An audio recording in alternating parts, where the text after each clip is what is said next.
Assalamualaikum warahmatullahi wabarakatuh.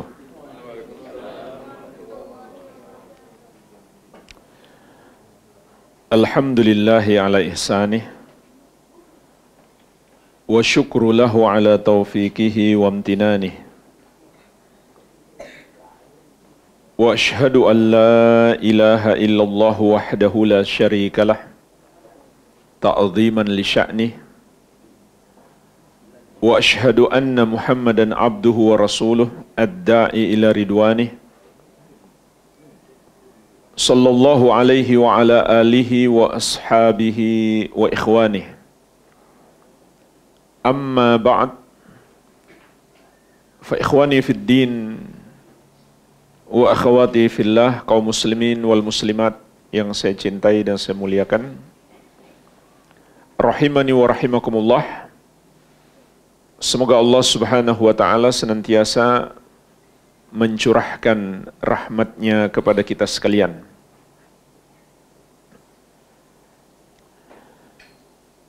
Di dalam Al-Quranul Karim, dalam surat Ali Imran ayat ke-18, Allah subhanahu wa ta'ala berfirman, Syahidallahu annahu la ilaha illa huwa wal malaikatu wa ulul ilmi qa'iman bil qist. La ilaha illa huwal azizul hakim. Allah bersaksi dalam keadaan tegak dengan keadilan bahwasannya la ilaha illa huwa, tidak ada yang berhak disembah kecuali Dia. Begitu pula malaikatnya dan orang-orang yang dianugerahkan ilmu mempersaksikan tidak ada yang berhak disembah kecuali Dia. La ilaha illa huwal azizul hakim. Tidak ada yang berhak disembah kecuali Dia yang maha perkasa lagi maha hikmah atau maha menghukumi.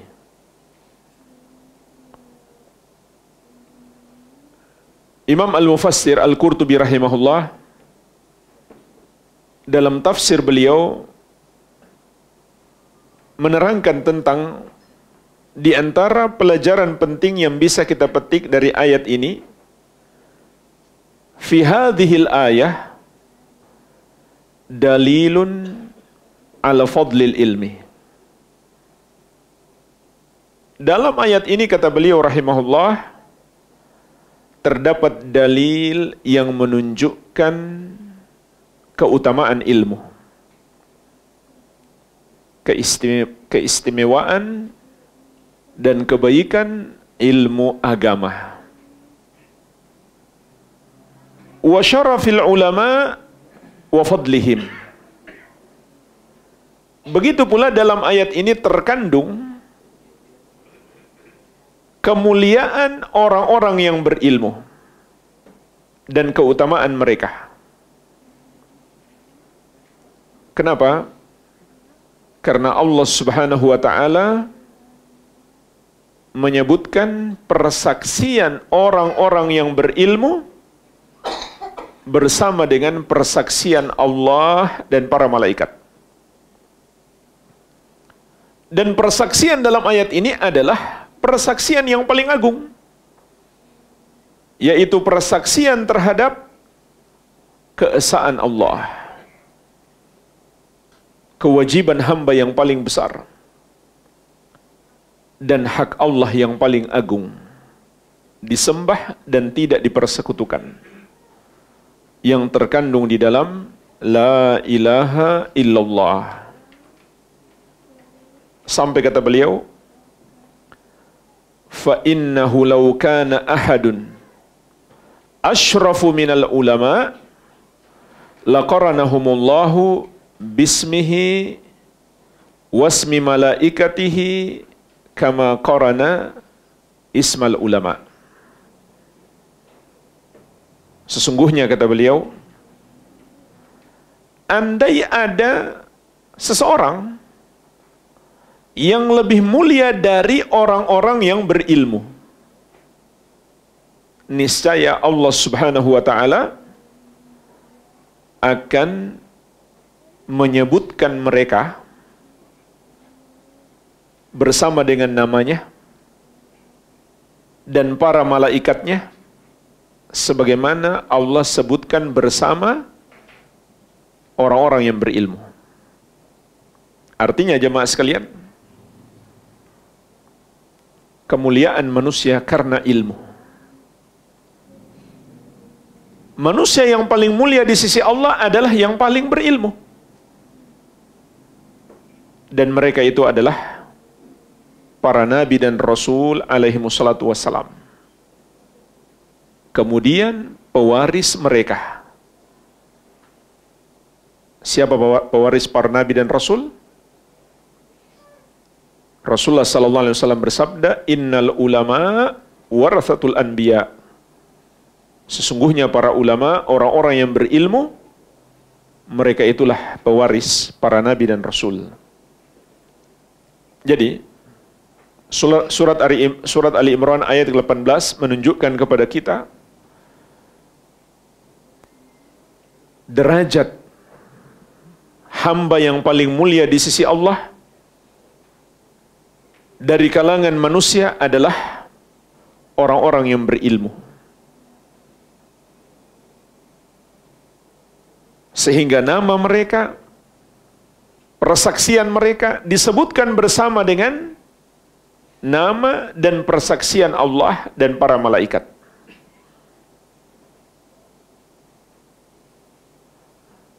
Beliau juga mengatakan, masih dalam tafsir Al-Qurtubi, wa qala fi syarafil ilmi li nabiyhi sallallahu alaihi wasallam.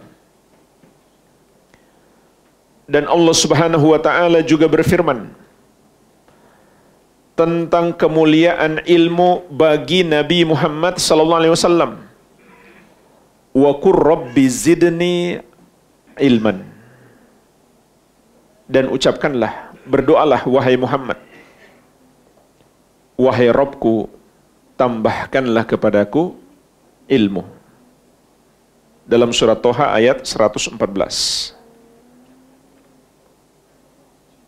Falau kana syai'un asyrafu minal ilmi la amara Allah ta'ala nabiyahu sallallahu alaihi wasallam ay yas'alahul mazid minhu kama amara an yastazidahu minal ilmi. Seandainya ada sesuatu yang lebih mulia daripada ilmu, niscaya Allah Subhanahu wa taala akan memerintahkan nabinya Muhammad sallallahu alaihi wasallam untuk meminta tambahannya. Sebagaimana Allah memerintahkan beliau untuk meminta tambahan ilmu. Artinya jemaah sekalian, satu-satunya doa minta tambahan nikmat yang Allah perintahkan kepada Nabi Muhammad SAW hanyalah minta tambahan ilmu. Allah Subhanahu wa taala tidak menyuruh Nabi Muhammad SAW meminta tambahan kekuasaan, harta, istri, anak. Tapi Allah memerintahkan beliau meminta tambahan ilmu. Menunjukkan tidak ada yang lebih mulia daripada ilmu. Oleh karena itu jemaah sekalian, kita pun paham. Orang yang Allah Subhanahu wa taala berikan kesempatan, berikan nikmat, berikan waktu luang untuk menghadiri majelis ilmu secara fisik, itu adalah nikmat yang sangat besar.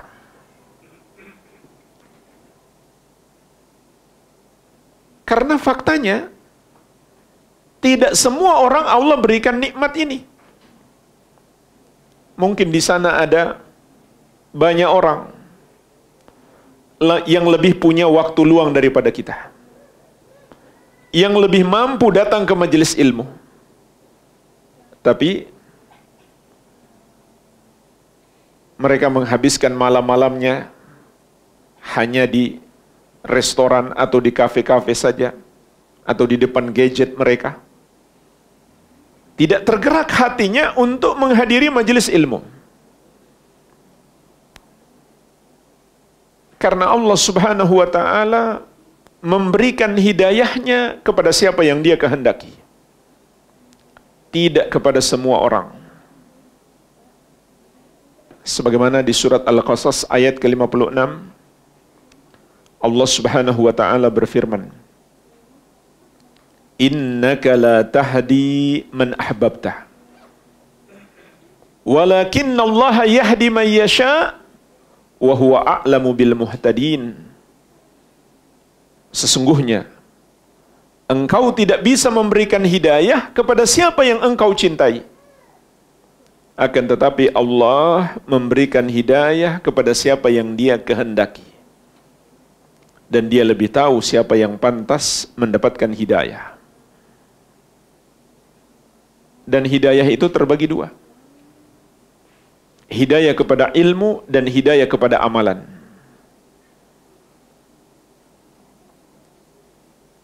Dan orang yang datang ke majelis ilmu, dia telah mendapatkan dua hidayah ini.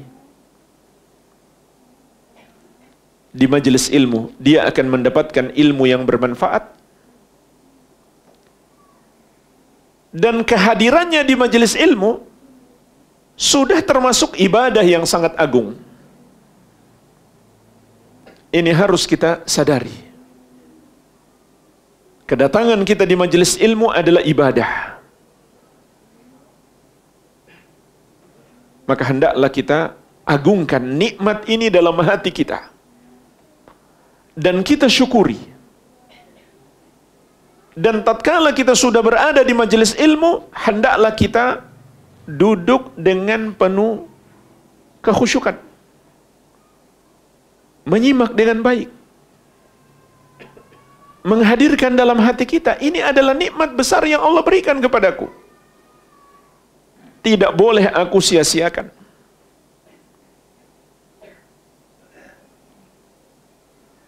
Dan sungguh sangat banyak kemuliaan majelis ilmu dijelaskan oleh Rasulullah sallallahu alaihi wa ala alihi wasallam. Sampai dalam banyak hadis beliau mengabarkan tentang adanya para malaikat khusus yang Allah tugaskan untuk berkhidmah, melayani para penuntut ilmu. Yang Allah tidak tugaskan malaikat ini untuk berkhidmah kepada para raja, para pejabat, orang-orang kaya, para pengusaha, tidak. Allah berikan kekhususan malaikat bertugas untuk berkhidmah kepada penuntut ilmu. Ini disebutkan dalam banyak hadis. Di antaranya diriwayatkan Al-Bukhari dan Muslim dari sahabat yang mulia Abu Hurairah radhiyallahu anhu, Rasulullah sallallahu alaihi wasallam bersabda, "Inna lillahi malaikatan yatufuna fit turuq yaltamisuna ahla dzikr." Sesungguhnya Allah Subhanahu wa ta'ala memiliki para malaikat khusus yang berkeliling di jalan-jalan di muka bumi ini mencari ahlu dzikir, orang-orang yang sedang berzikir. Dan ketahuilah jemaah sekalian, menuntut ilmu, menghadiri majelis ilmu adalah termasuk sebesar-besarnya zikir. Sebagaimana insyaallah akan kita sebutkan nanti riwayat yang menegaskan itu. Fa idza wajadu qauman yadhkuruna Allah tanadau halummu ila hajatikum Maka apabila mereka mendapati satu kaum sedang berzikir kepada Allah, termasuk di dalamnya sedang mempelajari ayat-ayat Allah dan hadis-hadis Nabi sallallahu alaihi wasallam, itu termasuk kategori berzikir, maka mereka pun saling memanggil, kemarilah kepada hajat kalian, kepada tugas yang Allah perintahkan kepada kalian. Qala, lalu kata Nabi sallallahu alaihi wasallam, fayahuffunahum bi ajnihatihim ila sama'id dunya. Maka para malaikat itu pun meliputi mereka dengan sayap-sayap mereka sampai ke langit dunia. Dari majelis ilmu, para malaikat meliputi mereka dengan sayapnya sampai ke langit dunia. Bahkan dalam riwayat yang lain dikeluarkan oleh Abu Daud dari sahabat yang mulia Abu Darda radhiyallahu anhu, Rasulullah sallallahu alaihi wasallam bersabda, wa innal malaikata la tadau ajnihataha li talibil ilmi ridon bima yasna. Sesungguhnya para malaikat menghamparkan sayapnya untuk seorang yang menuntut ilmu, yang belajar ilmu agama, karena malaikat meridhoi perbuatannya. Artinya, sejak dia keluar dari rumah menuntut untuk pergi ke majelis ilmu, malaikat sudah menghamparkan sayapnya. Ditambah lagi dengan malaikat yang ada di majelis ilmu itu, yang meliputinya dengan sayapnya sampai ke langit dunia. Jadi, dia berjalan ke majelis ilmu di atas sayap malaikat, dia duduk di majelis ilmu dalam naungan sayap malaikat, dalam liputan sayapnya. Dalam riwayat Muslim juga dari sahabat yang mulia Abu Hurairah radhiyallahu anhu, Rasulullah sallallahu alaihi wasallam bersabda, wa majtama'a qaumun fi baitin min buyutillah yatluna kitaballah wa yatadarasunahu bainahum. Dan tidaklah ada satu kaum yang berkumpul di salah satu rumah Allah, mereka membaca kitab Allah, membaca ayat-ayat Allah, dan saling mengajarkan di antara mereka. Lihat jemaah sekalian, mereka bukan sekedar membaca kitab Allah, tapi juga saling mengajarkan. Dalam riwayat yang lain dengan lafaz, la yaqudu qaumun yadhkurunallaha azza wa jalla. Tidaklah duduk satu kaum yang berzikir kepada Allah. Lihat, dua riwayat saling menafsirkan. Riwayat yang menyebutkan mereka duduk berzikir kepada Allah, riwayat yang menyebutkan mereka membaca ayat Allah dan saling mengajarkan. Maka kita pun paham, yang dimaksud dengan majelis zikir di antaranya adalah majelis ilmu. Dan tidak ada satupun yang bermakna majelis zikir bersama, tidak. Artinya bersama dalam bentuk sebuah kor, dibaca bersamaan, atau ada yang mimpin lalu diikuti satu suara oleh banyak orang, maka ini pemahaman yang keliru. Kenapa? Karena cara berzikir seperti itu tidak pernah dipraktekkan oleh Rasulullah SAW dan para sahabat. Jadi, majelis zikir adalah majelis ilmu, atau majelis orang berzikir tapi zikirnya masing-masing. Seperti orang berzikir setelah sholat, masing-masing membaca subhanallah 33 kali, alhamdulillah 33 kali, Allahu Akbar 33 kali. Bukan membaca secara bersamaan dengan satu suara. Karena cara berzikir seperti itu tidak pernah dipraktekkan oleh Rasulullah SAW dan para sahabat. Jadi hadis-hadis yang berbicara tentang keutamaan majelis zikir termasuk di dalamnya majelis ilmu. Maka kata Nabi SAW, tidaklah ada yang melakukan itu illa nazalat alaihimus sakinah, kecuali akan turun kepada mereka as-sakinah, ketenangan batin, ketentraman jiwa. Wa ghasyiyatuhumur rahmah, dan akan diliputi dengan kasih sayang Allah terhadap mereka. Dan kasih sayang Allah akan meliputi mereka, akan tercurahkan untuk mereka. Wa haffathumul malaikah, dan para malaikat pun meliputi mereka, yaitu dengan sayap-sayapnya. Wa dzakarahumullahu fi man indah, dan Allah menyebut mereka, artinya dengan sebutan yang baik, di hadapan malaikat yang ada di sisi Allah Subhanahu wa ta'ala. Jadi dalam hadis ini disebutkan 4 keutamaan menghadiri majelis ilmu. Yang pertama, as-sakinah, ketentraman batin, akan kita dapatkan di majelis ilmu. Oleh karena itu, kalau di majelis ilmu, fokus belajar. Jangan main HP. Jadi sulit tenangnya. Apalagi masih melihat perputaran bisnis, nanti saja itu. Itu bisa mengganggu konsentrasi kita. Yang kedua, Allah curahkan kepada mereka kasih sayangnya. Kalau Allah sudah curahkan kasih sayang kepada kita, maka tentu Allah akan menganugerahkan kepada kita kebaikan dunia dan akhirat.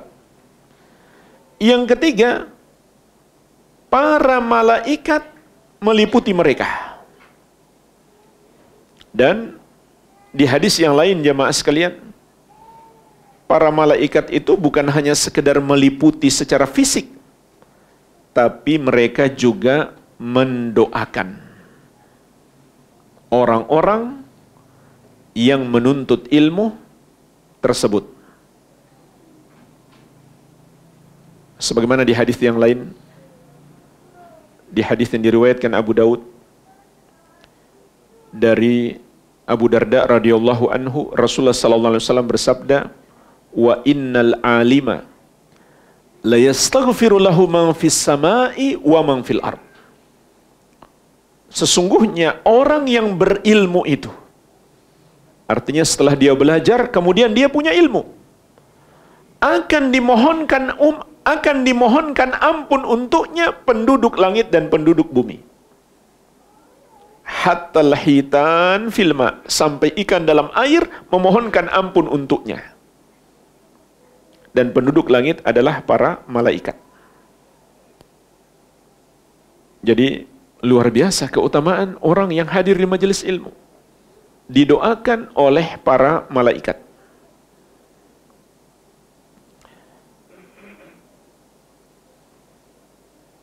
Adapun makna Allah menyebut orang-orang yang hadir di majelis ilmu di hadapan malaikat, artinya Allah Subhanahu wa ta'ala membanggakan mereka, menyebut-nyebut kebaikan mereka. Sebagaimana ditegaskan dalam riwayat yang lain, dikeluarkan oleh Imam Muslim dari Muawiyah radhiyallahu anhu. Rasulullah sallallahu alaihi wasallam mengatakan, atani Jibril fa akhbarani anna Allah azza wa jalla yubahi bikumul malaikah. Ketika para sahabat sedang bermajelis ilmu, Nabi sallallahu alaihi wasallam mengatakan kepada mereka, malaikat Jibril tadi datang dan mengabarkan kepadaku bahwa Allah Subhanahu wa ta'ala membanggakan kalian di hadapan para malaikatnya. Imam Nawawi rahimahullah menjelaskan makna hadis ini adalah yudhiru fadlakum lahum wa yurihim husna amalikum wa yuthni alaikum indahum. Artinya Allah Subhanahu wa ta'ala memperlihatkan keutamaan kalian di hadapan malaikat. Dan Allah memperlihatkan kebaikan amalan kalian. Dan juga Allah memuji kalian di hadapan para malaikat yang ada di sisinya. Ini menunjukkan apa? Allah Subhanahu wa ta'ala memandang baik amalan kita menghadiri majelis ilmu. Alhamdulillah, dengan segala keterbatasan kita masih bisa bermajelis ilmu. Bandingkan dengan saudara-saudara kita di Palestina. Masjid mereka sudah hancur. Rumah-rumah mereka hancur. Makan pun susah. Pasti sangat sulit mereka bermajelis ilmu. Meskipun mungkin kita tidak bisa bermajelis secara bebas, tapi masih dapat kita bermajelis. Itu adalah nikmat yang sangat besar. Jangan kita kufur nikmat. Karena Allah telah mengingatkan kita, la in syakartum la azidannakum wa la in kafartum inna azabi lasyadid. Kalau kamu bersyukur, sungguh benar-benar akan kutambah nikmatku. Kalau kamu ingkar, maka sungguh azabku sangatlah pedih. Kita bersyukur dengan keadaan ini. Kita semangat belajar. Dan kita berharap kepada Allah, suatu hari Allah anugerahkan kepada kita tempat yang lebih baik untuk bermajelis ilmu. Pasti Allah berikan tambahan nikmatnya kalau kita bersyukur. Tapi kalau kita malas-malasan menghadiri majelis ilmu, bahkan sudah hadir tapi tidak semangat belajar, maka kita khawatir itu adalah bentuk kufur nikmat. Padahal tidak ada nikmat yang lebih besar yang Allah berikan kepada kita daripada ilmu. Lebih daripada nikmat sehat. Lebih daripada nikmat makan. Lebih daripada nikmat rumah dan mobil. Kalau kita bersyukur, kita sehat, kita punya rumah, kita punya mobil, punya makanan, mestinya kita lebih bersyukur lagi atas nikmat ilmu yang Allah berikan, atas nikmat majelis ilmu yang bisa kita datangi. Bayangkan, kita keluar rumah, malaikat sudah hamparkan sayapnya. Bukankah itu nikmat yang sangat besar? Kita hadir di majelis ilmu, malaikat meliputi kita dengan sayapnya. Kemudian malaikat mendoakan kita. Kemudian Allah membanggakan kita di hadapan malaikatnya. Kemudian Allah menganugerahkan kepada kita as-sakinah, ketenangan batin, dan rahmat kasih sayangnya. Dan juga jemaah sekalian, ada lagi sesuatu yang sangat besar yang bisa kita dapatkan di majelis ilmu. Apa itu? Ampunan Allah Subhanahu wa ta'ala. Karena kita semua menyadari dosa-dosa kita banyak. Dosa-dosa kita sangat banyak. Bahkan dalam amal-amal kita pun masih ada dosa kita. Salat kita, padahal itu amal soleh, masih ada dosa kita di situ. Kita datang terlambat, kita kurang khusyuk, kita kurang ittiba kepada Nabi Sallallahu Alaihi Wasallam. Dosa-dosa kita banyak. Maka ketahuilah jemaah sekalian, di antara sebab Allah mengampuni dosa kita adalah menghadiri majelis ilmu. Dalam hadis yang diriwayatkan Imam Ahmad dari Anas bin Malik radhiyallahu anhu, Rasulullah sallallahu alaihi wasallam bersabda, "Ma min qaumin ijtama'u yadhkurunallaha la yuriduna bidzalika illa wajhah illa nadahum munadin minas sama an qumu maghfuran lakum qad buddilat sayyi'atukum hasanat." Tidaklah ada satu kaum yang berkumpul untuk berzikir kepada Allah, untuk mempelajari ayat-ayat Allah dan hadis Nabi sallallahu alaihi wasallam, untuk mengingat Allah dan mengagungkan Allah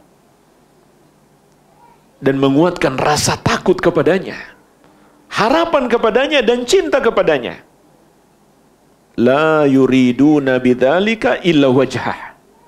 Tidaklah yang mereka harapkan dengan itu kecuali wajah Allah. Maksudnya kecuali surga. Karena dengan masuk surga kita akan dapatkan nikmat terbesar penghuni surga, yaitu melihat wajah Allah Subhanahu wa ta'ala. Dan itulah ikhlas. Maka kecuali ada yang memanggil mereka dari langit, ankumu maghfuran lakum, bangkitlah kalian dalam keadaan dosa-dosa kalian telah diampuni. Qad buddilat sayyi'atukum hasanat, sungguh keburukan-keburukan kalian pun sudah dirubah menjadi kebaikan. Allahu Akbar. Dosa diampuni, lalu dirubah menjadi kebaikan.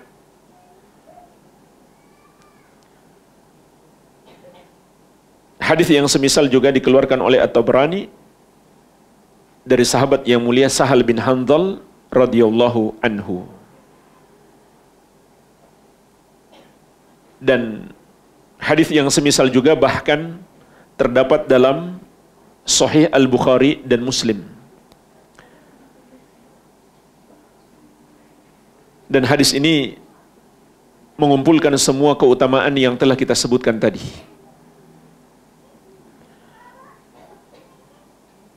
Dari sahabat yang mulia Abu Hurairah radhiyallahu anhu, Rasulullah sallallahu alaihi wasallam bersabda, "Innallaha tabaraka wa ta'ala malaikatan sayyaratan fudula yatatabba'una majalisa dzikr."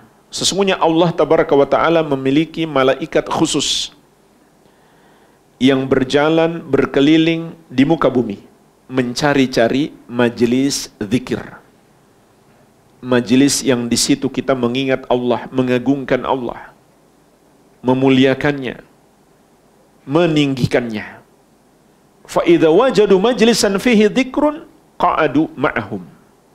Maka apabila mereka mendapati satu majelis di dalamnya ada zikir, di dalamnya ada peringatan terhadap keagungan dan kebesaran Allah, maka para malaikat itu pun duduk bersama orang-orang yang hadir di situ. Wa haffa ba'duhum ba'dan bi ajnihatihim. Dan mereka pun saling meliputi dengan sayap-sayap mereka. Hatta yamla'u ma bainahum wa bainas sama'id dunya. Sampai mereka memenuhi dengan sayap-sayap mereka tersebut jarak antara mereka dengan langit dunia. Fa idza tafarraqu araju wa sa'idu ila sama'. Maka ketika majelis ilmu itu sudah bubar, para malaikat itu pun mi'raj, naik ke langit, kembali ke langit. Qala, maka kata Nabi sallallahu alaihi wasallam, fayas'aluhumullahu azza wa jalla wa huwa a'lamu bihim min aina ji'tum. Para malaikat itu pun ditanya oleh Allah Subhanahu wa taala setelah sampai ke langit, dan Allah Maha tahu tentang apa yang terjadi pada malaikat tersebut. Namun Allah ingin memperlihatkan kepada kita apa yang terjadi antara Allah dengan malaikat di langit. Allah bertanya kepada mereka, min aina ji'tum, dari mana kalian datang? Fayaqulun, mereka menjawab, ji'na min indi ibadin laka fil ardi yusabbihunak wa yukabbirunak wa yuhallilunak wa yahmadunak wa yas'alunak.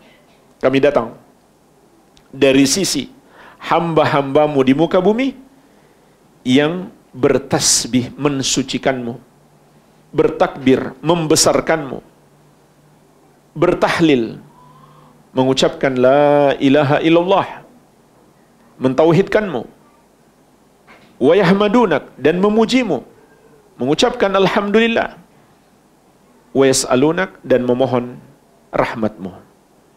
Qala, lalu Allah Subhanahu wa taala bertanya, "Wa madza yas'aluni?" Lalu apa yang mereka minta kepadaku? Qalu yas'alunaka jannatak. Para malaikat menjawab, mereka meminta surgamu. Qala wa hal ra'au jannati? Allah pun bertanya lagi, apakah mereka telah melihat surgaku? Qalu la ay rabbi. Para malaikat menjawab, tidak, wahai Rabb. Qala fa kaifa law ra'au jannati? Maka kata Allah, bagaimana lagi andai mereka melihat surgaku? Artinya, semangat mereka berdoa memohon kepada Allah dan berusaha mendapatkan surga tentu akan lebih besar lagi. Qalu wa yastajirunaka. Para malaikat pun berkata, dan mereka memohon perlindungan kepadamu. Qala wa mimma yastajirunani. Maka Allah bertanya, dari apa mereka meminta perlindungan kepadaku? Qalu min narika ya Rabb. Para malaikat menjawab, mereka meminta perlindungan kepadamu dari nerakamu, wahai Rabb. Qala wa hal ra'au nari? Allah pun bertanya, apakah mereka telah melihat nerakaku? Qalu la. Para malaikat menjawab, tidak. Qala fa kaifa law ra'au nari? Maka Allah Subhanahu wa taala berfirman, bagaimana lagi andai mereka melihat nerakaku? Tentu mereka akan lebih besar lagi permohonan untuk minta perlindungan kepada Allah dan berusaha menjauhi azab Allah tersebut. Qalu wa yastaghfiruna. Para malaikat mengatakan lagi, dan mereka juga mohon ampun kepadamu. Qala fayaqul. Maka Allah Subhanahu wa taala berfirman, qad ghafartu lahum fa a'taituhum ma sa'alu wa ajartuhum mimma stajaru. Sungguh aku telah mengampuni mereka, lalu aku anugerahkan kepada mereka apa yang mereka minta, yaitu surga, dan aku lindungi mereka dari apa yang mereka mohonkan perlindungannya kepadaku, yaitu neraka. Jadi, hadis ini menunjukkan kepada kita keutamaan majelis zikir, termasuk di dalamnya majelis ilmu. Allah berikan ampunan kepada kita, dan Allah berikan apa yang kita minta, yaitu surga, dan Allah lindungi kita dari nerakanya. Qala fayaqulun, kata Nabi sallallahu alaihi wasallam, lalu para malaikat berkata, Rabbi fihim fulan abdun khatta'un. Wahai Rabb, di tengah-tengah mereka ada fulan. Dia adalah seorang hamba yang banyak dosa. Innama marra fajalasa ma'ahum. Dia kebetulan lewat lalu duduk bersama mereka. Tadinya dia datang bukan niat menuntut ilmu, tapi ketika ada majelis ilmu, dia pun hadir ikut majelis ilmu tersebut. Padahal niat awalnya bukan untuk ke majelis ilmu. Qala fayaqul, kata Nabi sallallahu alaihi wasallam, Allah Subhanahu wa taala berfirman, walahu ghafartu, dia juga aku ampuni. Humul qaum la yashqa bihim jalisuhum. Karena mereka, orang-orang yang hadir di majelis itu adalah satu kaum yang tidak akan celaka, tidak akan merugi orang yang duduk bersama mereka. Allahu Akbar. Jadi, jangankan orang yang dari rumah memang niat menuntut ilmu, yang tadinya nggak niat, begitu lihat ada majelis ilmu langsung ikut gabung, pun mendapatkan ampunan Allah Subhanahu wa taala. Ini jemaah sekalian termasuk nikmat terbesar yang Allah akan berikan kepada orang yang menuntut ilmu, dan lebih khusus lagi menghadiri majelis ilmu secara fisik. Memang menuntut ilmu itu banyak jalan. Bisa kita baca buku di rumah, bisa kita ikut melalui YouTube, tapi menghadiri langsung ke majelis ilmu ada tambahan keutamaan, ada tambahan keistimewaan, sebagaimana yang telah kita baca dari ayat-ayat dan hadis tadi. Masih banyak jemaah sekalian hadis-hadis yang menerangkan kepada kita keutamaan menuntut ilmu dan lebih khusus lagi keutamaan majelis ilmu. Namun waktu membatasi kita, mungkin sebagai penutup saya ingin mengingatkan bahwa menuntut ilmu yang benar adalah ilmu Al-Quran dan Sunnah sesuai pemahaman ahli sunnati wal jamaah. Itulah menuntut ilmu yang benar. Karena kenyataannya tidak semua orang yang menuntut ilmu lalu dia dapat mengikuti jalan yang lurus. Ada yang malah tersesat. Yang lebih baik dia di rumah daripada dia ke majelis ilmu seperti itu, yang menyesatkan dia. Karena di majelis ilmu itu dia diajarkan kepada selain Al-Quran dan Sunnah atau selain pemahaman generasi as-salaf. Kita sudah paham, inilah jalan kebenaran. Tidak ada jalan yang lain yang dengannya kita meraih keridhaan Allah Subhanahu wa ta'ala. Karena Rasulullah sallallahu alaihi wasallam telah mengingatkan kita, وَسَتَفْتَرِكُ أُمَّتِي عَلَى 73 فِرْقَةٍ كُلُّهَا فِي النَّارِ إِلَّا وَاحِدَةً مَا أَنَا عَلَيْهِ وَأَصْحَابِي. Umatku akan terpecah menjadi 73 golongan. 73 jalan. Semuanya di neraka kecuali satu. Artinya semuanya tersesat, hanya satu yang benar. Siapa yang selamat dan yang benar itu, ma ana alaihi wa ashabi, yang mengikuti aku dan para sahabatku. Oleh karena itu, kita tidak boleh memahami dalil hanya berdasarkan pemahaman kita sendiri, melainkan harus mengikuti generasi as-salaf. Termasuk jamaah sekalian, dalam belajar madhab, hendaklah kita berpegang teguh dengan dalil. Dan suatu keunikan yang sangat indah, ulama 4 madhab pencetusnya, Abu Hanifah, Malik, Syafi'i dan Ahmad rahimahumullahu ta'ala, semuanya berada di atas akidah yang sama. Akidah ahli sunnati wal jamaah. Kenapa? Karena pada umumnya dalam masalah akidah, ulama tidak berbeda pendapat. Kalaupun ada perbedaan pendapat, itu hanya sedikit, dan itu hanya perkara cabangnya, bukan usulnya. Sehingga ulama 4 mazhab ini tidak berbeda pendapat dalam hal akidah. Namun aneh, sebagian pelajar penuntut ilmu semangat belajar fikih mazhab, tapi dia tidak mengikuti akidah imam 4 mazhab. Ini suatu keanehan. Padahal mereka adalah imam-imam ahli sunnah yang diakui keilmuannya. Kalau dalam masalah fikih saja keilmuan mereka diakui, bagaimana lagi dalam hal akidah? Seharusnya kita lebih akui lagi, karena persoalan akidah lebih besar dari masalah fikih. Maka ini suatu keanehan.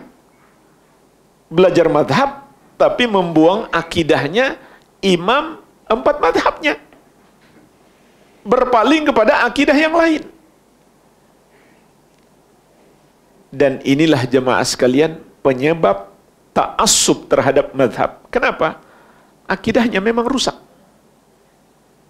Kalau akidahnya seperti 4 imamnya, maka tidak mungkin dia ta'assub terhadap madhab.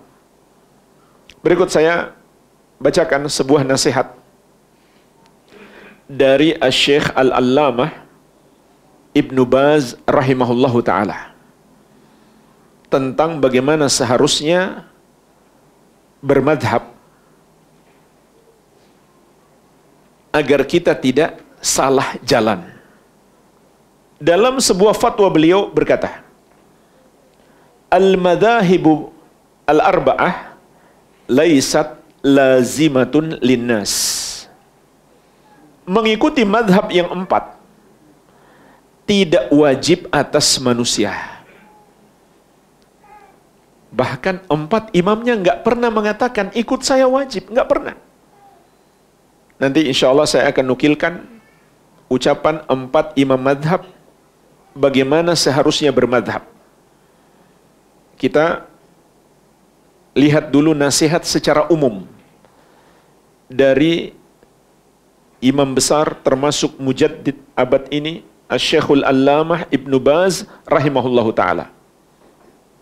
Lanjutan ucapan beliau, wal qaul annahu yalzamu kulla talibi ilmin aw kulla muslim an ya'taniqa wahidan minha qaulun fasidun.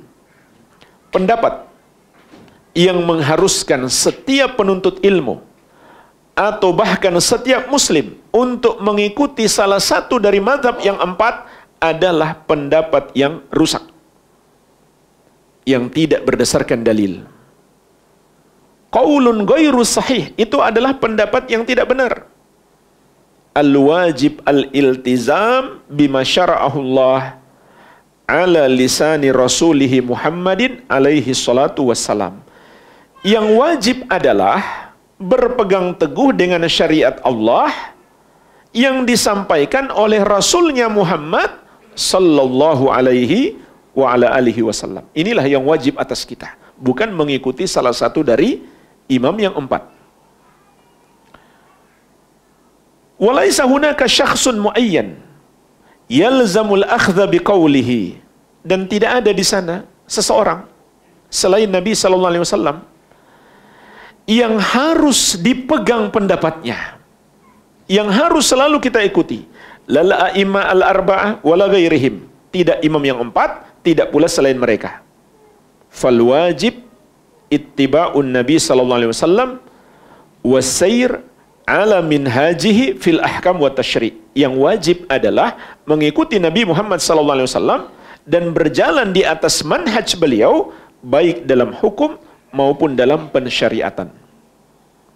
Wala yajuzu an yuqallada ahadun bi'ainihi fi dzalik, dan tidak boleh ada seorang pun yang kita taklid padanya dalam hukum syariat. Balil wajib huwa tiba'un Nabi sallallahu alaihi wasallam. Yang wajib adalah mengikuti Nabi sallallahu alaihi wasallam. Wal akhdhu bima syara'a Allahu ala yadihi alaihi salatu wassalam, dan memegang teguh syariat Allah yang ditetapkan oleh Nabi sallallahu alaihi wasallam, sawa'un wafaqal a'immatal arba'ah au khalafahum, sama saja apakah syariat Nabi sallallahu alaihi wasallam tersebut sesuai dengan pendapat imam yang 4 atau menyelisihi mereka. Hadza huwal haq, inilah kebenaran. Fa bihadza yu'lamu annahu la yuta'ayyan an yalzama madhhaban muayyanan. Maka kita pun paham tidak diharuskan bagi seseorang untuk berpegang dengan satu madhab saja. Fa idza akhadha biqauli Ahmad fi mas'alatin wa intasaba ilaih thumma ra'a an yantakila ila madhhab Syafi'i fi hadhihi al-mas'alah fi hadhihi al-mas'alah nafsiha aw fi masail ukhra qamat dalil 'alaiha fala ba'sah. Maka kata Syekh, apabila seseorang telah mengambil pendapat Imam Ahmad dalam satu madhab dan dia bermadhab Hambali, kemudian dia lihat di mazhab Syafi'i dalam permasalahan yang sama ada dalilnya yang menyelisihi pendapat dalam mazhab Hambali, maka tidak mengapa, bahkan harus dia pindah ke mazhab Syafi'i meskipun dia seorang Hambali. Tapi setelah dia pelajari, ternyata yang kuat dalilnya adalah mazhab Syafi'i, baik dalam permasalahan tersebut ataupun permasalahan yang lainnya. Artinya kata beliau, tidak masalah kita bermadhab. Tapi kalau kita dapati dalam satu permasalahan pendapat madhab lain yang lebih kuat, kita ikuti pendapat tersebut. Jangan bertahan di madhab kita. Meskipun kita bermadhab Hambali, kata beliau, karena beliau sendiri adalah seorang Hambali. Tapi kalau kita dapatkan di mazhab Syafi'i dalam permasalahan yang sama dalilnya lebih kuat, ataupun dalam permasalahan lain kita pindah ke mazhab Syafi'i dalam masalah tersebut, atau mazhab Malik, atau mazhab Abi Hanifah, ataupun mazhabnya Malik atau mazhabnya Abu Hanifah. Jadi maksudnya di sini tidak boleh seorang ta'assub terhadap mazhab kalau dia menyadari dalam permasalahan tersebut mazhabnya salah, yang benar mazhab lain, karena itu lebih sesuai dengan dalil, maka dalam permasalahan itu dia ikut mazhab lain meskipun dia tetap di mazhab yang sebelumnya. Dia bernisbat kepada mazhab yang sebelumnya, tidak masalah. Dia mengatakan saya seorang Syafi'i, pengikut mazhab Syafi'i, tapi dalam masalah ini saya ikut Hambali, nggak ada masalah. Kalau dia dapati dalam masalah tersebut dalam mazhab Hambali dalilnya lebih kuat. Al-muhim mutaba'atud dalil, karena yang penting adalah mengikuti dalil. Fa idza kana fi mas'alatin minal masail al madhhabi Ahmad thumma ra'a anna ad-dalil ma'a Malik ma'a Syafi'i ma'a Abi Hanifah ma'a Dhahiriyah ma ghairihi minas salaf akhadha bidzalik. Maka apabila dalam satu permasalahan awalnya dia mengikuti mazhab Ahmad, kemudian dia melihat ternyata dalil bersama mazhab Malik atau Syafi'i atau Hanafi atau Zahiriyah atau selain mereka dari kalangan ulama salaf, maka hendaklah dia mengikuti pendapat mereka. Lihat jemaah sekalian, ini arahan dari seorang ulama salafi. Beliau tidak mengatakan kamu pahami dalil sendiri, tidak. Tapi kata beliau, ikuti mazhab yang kamu lihat dalilnya lebih kuat atau yang ada dalilnya. Jadi bukan termasuk ajaran ulama salafi membuang semua pendapat mazhab, tidak. Tapi mengikuti mazhab yang kita lihat ada dalilnya atau dalilnya lebih kuat. Ini cara beragama yang diajarkan oleh para imam mazhab itu sendiri. Fal umdah alad dalil, yang menjadi pedoman adalah dalil. Mithlu ma qala Allah azza wa jalla, sebagaimana Allah Subhanahu wa taala berfirman, fa in tanaza'tum fi syai'in farudduhu ila Allahi war Rasul. Kalau kamu berbeda pendapat dalam satu permasalahan, maka kembalikanlah kepada Allah dan Rasul. Surat An-Nisa ayat ke-59.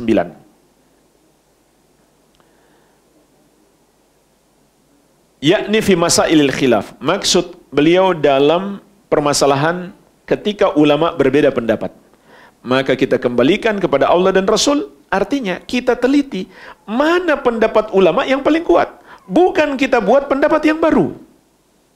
Jadi di antara tuduhan kepada ulama salafi, mau membuat mazhab baru atau membuang semua mazhab yang lain, tidak mengikuti satu mazhab. Ulama salafi tidak mengajarkan seperti itu. Tapi ulama salafi mengajarkan kita mengikuti mazhab yang kita lihat dalam permasalahan itu dalilnya lebih kuat, atau yang ada dalilnya, sementara yang lain kita belum temukan dalilnya. Meskipun mungkin ada dalilnya, kalau kita belum temukan, ya jangan diikuti. Jangan diikuti. Dan itu juga tidak mengandung prasangka buruk, seakan-akan kita mengatakan mazhab yang lainnya nggak berdalil. Tidak. Tapi kitanya belum temukan dalilnya, maka kita nggak ikuti. Atau dalilnya ada, namun kita melihat dalil di mazhab yang lain lebih kuat. Tapi mereka tafsirkan, suka menyalah-nyalahkan yang lain. Tidak. Kita mengikuti dalil yang kita lihat dalam mazhab yang lainnya. Meskipun kita tetap boleh mengatakan saya bermazhab Syafi'i. Kalau kita melihat di mazhab yang lainnya dalilnya lebih kuat, maka dalam masalah itu kita ikuti mazhab yang lainnya. Ini kata Syekh. Amma fi masailil ijma' fala kalam, yajibu 'alal muslim an ya'khudha bima qalahu ulama wa la yukhalifuhum. Adapun dalam masalah ijma' yang ulama sudah sepakati, maka ini enggak perlu dibicarakan lagi. Wajib atas setiap muslim untuk berpegang teguh dengan ijma' ulama tersebut, tidak boleh menyelisihinya. Jadi jemaah sekalian, ini juga perlu kita pahami. Ada masalah-masalah yang ulama 4 madhab, bahkan ulama yang lainnya itu sepakat. Ijma. Maka dalam hal itu kita tinggal ikut saja. Nggak boleh menyelisihi. Kemudian Syekh juga mengingatkan, adapun orang yang berpindah-pindah mazhab bukan karena mengikuti dalil, hanya mengikuti hawa nafsunya, maka ini adalah tala'ubun la yajuz. Bermain-main dalam agama tidak dibolehkan. Jadi kita pindah ke mazhab yang lain dalam satu permasalahan karena kita melihat dalil, bukan karena melihat oh itu lebih mudah bagi kita. Bukan, tapi melihat pada dalil. Maka Syekh mengingatkan, orang yang pindah madhab hanya karena mengikuti hawa nafsunya, itu orang yang bermain-main di dalam agama. Maka itu tidak dibolehkan. Kemudian jemaah sekalian, yang terakhir sebagai penutup, saya nukilkan ucapan-ucapan imam madhab itu sendiri, sebagaimana dinukil oleh Syekh Al-Albani rahimahullah dalam muqaddimah sifat solat Nabi SAW. Pertama, Imam Abu Hanifah. Beliau berkata, "Idza qultu qawlan yukhalifu kitab Allah Ta'ala wa khabar Rasul sallallahu alaihi wasallam fatruku qawli." Apabila aku mengucapkan satu pendapat yang menyelisihi kitab Allah atau hadis Rasulullah sallallahu alaihi wasallam, maka tinggalkanlah ucapanku. Ini pesan Imam Abu Hanifah. Yang kedua, Imam Malik bin Anas rahimahullahu ta'ala. "Innama ana basyarun ukhti'u wa usib." Aku ini hanyalah manusia, aku bisa salah, bisa pula benar. "Fanudhuru fi ra'yi." Maka telitilah, pelajarilah apa pendapatku tersebut. "Fakullu ma wafaqal kitab was sunnah fakhuduhu." Jika kalian dapati sesuai dengan Al-Quran dan Sunnah, silahkan ambil. "Wa kullu ma lam yuwafiqil kitab was sunnah fatruku." Dan setiap yang menyelisihi Al-Quran dan Sunnah, maka tinggalkanlah. Qala Ibnu Wahab, Imam Ibnu Wahab rahimahullah, salah seorang murid Imam Malik, menceritakan sebuah kisah yang sangat menarik. Sami'tu Malikan su'ila an takhlili asabi'ir rijlain fil wudu. Aku mendengarkan Imam Malik ketika di majlis ditanya tentang hukum menyela-nyelai jari ketika berwudu. Artinya di sela-sela jari kaki dimasukkan jari tangan untuk menggosok. Apakah itu sunnah? Faqala, maka Imam Malik rahimahullah menjawab, "Laisa dzalika 'alan nas." Itu tidak disunnahkan bagi manusia. Qala, kata Ibnu Wahab, "Fataraktuhu hatta khaffan nas." Maka aku biarkan dulu, aku tidak langsung mendatangi dan mengingatkan beliau sampai orang-orang pergi. Ini adab seorang murid. Dia tidak mengoreksi gurunya di depan khalayak. Fakultu lahu, lalu aku berkata kepada beliau, "Indana fi dzalika sunnah." Wahai imam, kami memiliki hadis tentang memasukkan jari ketika berwudu di sela-sela jari kaki. Faqala wa ma hiya? Maka Imam Malik rahimahullah bertanya, apa hadis itu? Qultu hadis haddatsana Al-Laits bin Sa'ad wa Ibnu Lahi'a wa Amr bin Shaddad Al-Qurashi wa Amr bin Al-Harith an Yazid bin Amr Al-Mu'afiri an Abi Abdurrahman Al-Hubli an Al-Mustawrib bin Shaddad Al-Qurashi. Qultu, aku jawab, telah menyampaikan kepada kami Al-Laits bin Sa'ad dan Ibnu Lahi'a dan Amr bin Al-Harith dari Yazid bin Amr Al-Mu'afiri dan dari Abu Abdurrahman Al-Hubli, dari sahabat yang mulia Al-Mustawrid Ibnu Shaddad Al-Qurashi radhiyallahu anhu qala, ia berkata, ra'aitu Rasulullah sallallahu alaihi wasallam yadluku bi khinsirihi ma baina asabi'i rijlaihi. Aku pernah melihat Rasulullah sallallahu alaihi wasallam menggosok dengan jari kelingkingnya di sela-sela jari kakinya. Maksudnya ketika berwudu. Faqala, maka Imam Malik rahimahullah berkata, innal hadis hasan. Sesungguhnya hadis itu hasan. Artinya sanadnya dapat diterima. Wa ma sami'tu bihi qattu illa sa'ah. Dan aku belum pernah mendengarkan hadis tersebut sama sekali sebelumnya, kecuali saat ini saja. Jadi imam besar seperti Imam Malik pun tetap ada 1-2 hadis yang belum pernah beliau dengarkan. Maka di sini jemaah sekalian kita bisa memetik pelajaran. Nggak mungkin ada seorang ulama yang mengetahui semua ilmu. Ulama yang paling mendalam ilmunya namanya Abu Bakar, kemudian Umar. Tapi mereka pernah salah. Namun ulama kalau bersalah bukan karena sengaja. Lihat di sini, Imam Malik bukan sengaja menyelisihi Nabi SAW, tapi karena hadisnya belum sampai kepada beliau.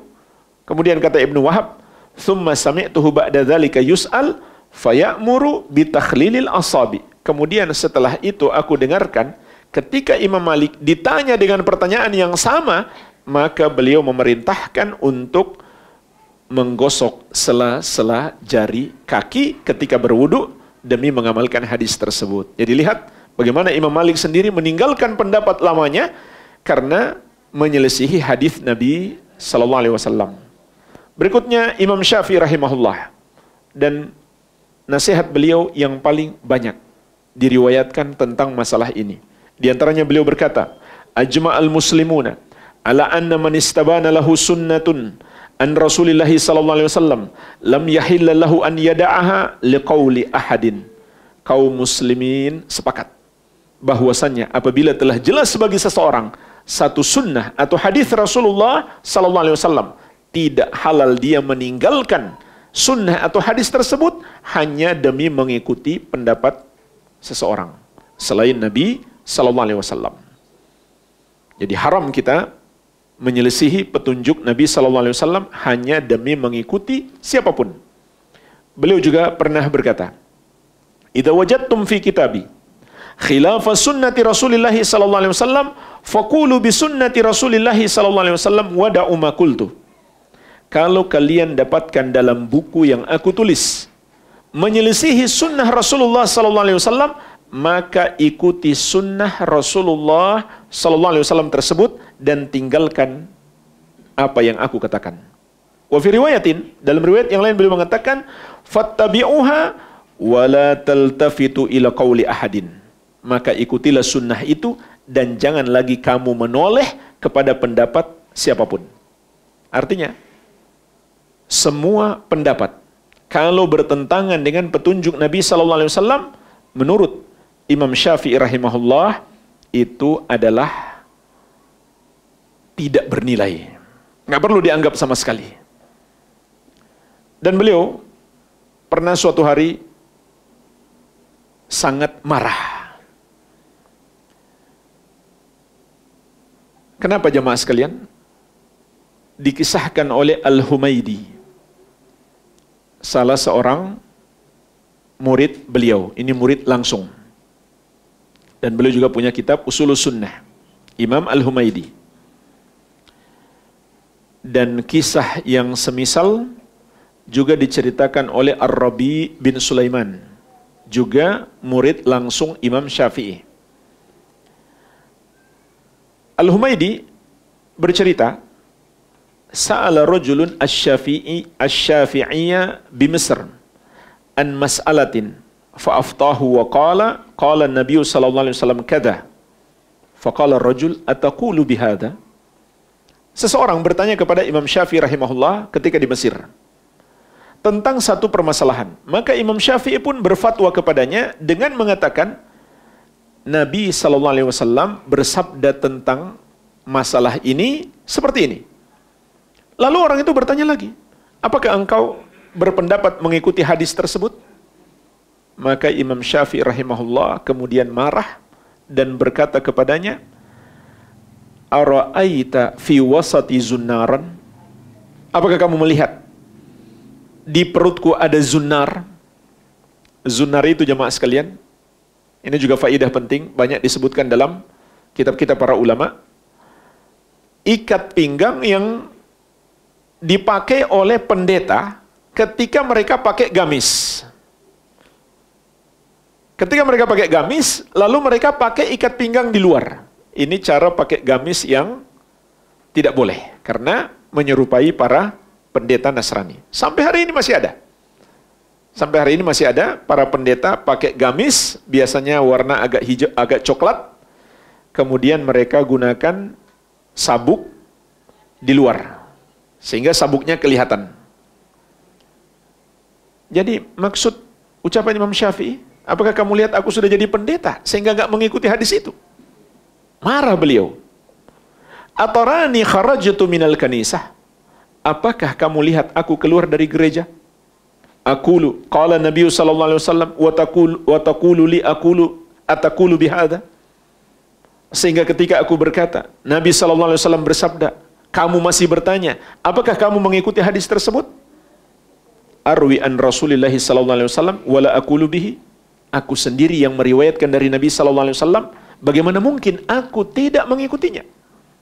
Jadi, menurut Imam Syafi'i rahimahullah, kalau orang kafir, ya memang dia nggak mengikut Nabi sallallahu alaihi wasallam. Tapi kalau seorang muslim, seharusnya mengikuti Nabi sallallahu alaihi wasallam. Jadi, yang tidak mengikuti beliau, kata Imam Syafi'i rahimahullah, itu seorang Nasrani, seorang pendeta yang keluarnya dari gereja, bukan dari masjid. Dalam riwayat Ar-Rabi' bin Sulaiman, farta'ada Syafi'i wasfarra launuhu wa qala waihak. Ketika ada orang yang bertanya seperti itu, tubuh Imam Syafi'i bergetar dan raut wajahnya berubah dan berkata kepada orang tersebut, celaka engkau. Ayu ardin tukilluni wa ayu sama'in tudhilluni. Idza rawaitu an Rasulillah sallallahu alaihi wasallam syai'an falam aqul bihi. Bumi mana yang bisa aku pijak? Dan langit mana yang dapat menaungi aku? Apabila aku meriwayatkan sesuatu dari Rasulullah sallallahu alaihi wasallam, lalu aku tidak berpendapat dengannya. Dan masih banyak lagi jemaah sekalian, ucapan-ucapan Imam Syafi'i rahimahullah yang sangat tegas memerintahkan kita untuk selalu meneladani Rasulullah sallallahu alaihi wa ala alihi wasallam. Dan yang terakhir, Imam Ahmad bin Hanbal rahimahullahu taala, beliau juga sangat banyak ucapan-ucapan yang memerintahkan murid-murid beliau selalu mengikuti Nabi sallallahu alaihi wasallam. Beliau pernah berkata, ra'yul Auza'i wa ra'yu Malik wa ra'yu Abi Hanifah kulluhu ra'yun wa huwa indi sawa wa innamal hujjah fil athar. Pendapatnya Al-Auza'i, pendapatnya Malik, pendapatnya Abu Hanifah, semuanya hanyalah pendapat, bagiku semuanya sama. Yang menjadi hujjah adalah pada riwayat-riwayat yang berasal dari Rasulullah sallallahu alaihi wa ala alihi wasallam. Beliau juga mengingatkan, man radda hadits Rasulullah sallallahu alaihi wasallam fahuwa ala syafa halakatin. Barang siapa menolak hadis Rasulullah sallallahu alaihi wasallam, maka dia berada di tepi jurang kehancuran, kebinasaan. Inilah jemaah sekalian secara singkat nasihat-nasihat ulama 4 mazhab itu sendiri, menyuruh kaum muslimin untuk berpegang teguh dengan ajaran Nabi sallallahu alaihi wasallam, tidak boleh ta'assub terhadap pendapat mereka. Makanya kita dapati kalau kita baca buku-bukunya Imam Syafi'i, Imam Nawawi rahimahullah, banyak pendapat beliau yang menyelisihi mazhab Syafi'i. Dan ini secara umum, imam-imam mazhab seperti itu.